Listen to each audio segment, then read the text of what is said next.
Hello everyone. The Jacob Zuma Foundation has rubbished claims that the former president, Jacob Zuma, will no longer be legally represented by advocate Dali Mpofu. This comes after a tweet was shared online alleging Zuma had cut ties with the lawyer who had represented him in his various legal battles. The tweet said, "Breaking news, former President Jacob Zuma has decided to cut ties with the useless advocate Dali Mpofu.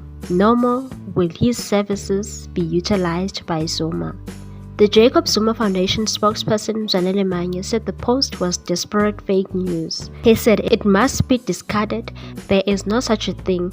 Advocate Dali Mpofu continues to be the senior counsel for His Excellency President Zuma. Anything else is just pure fake, malicious, fake. Last week, the Jacob Zuma Foundation said Zuma will not be doing interviews. The announcement came after he lost 2 appeals in the courts. Jacob Zuma has lost his appeals in the private prosecutions of President Cyril Ramaphosa and in a case against lead prosecutor in his arms deal corruption case Billy Downer and journalist Karen Morgan. After the judgments, Mpofu said, "Please be advised, the patron of the foundation, President Zuma, will not be doing any media interviews on any matter under the sun." Jacob Zuma appeared in the Pietermaritzburg High Court on Monday to appeal an order which declared the setting aside of his private prosecution against Downer and Morgan as immediately enforceable.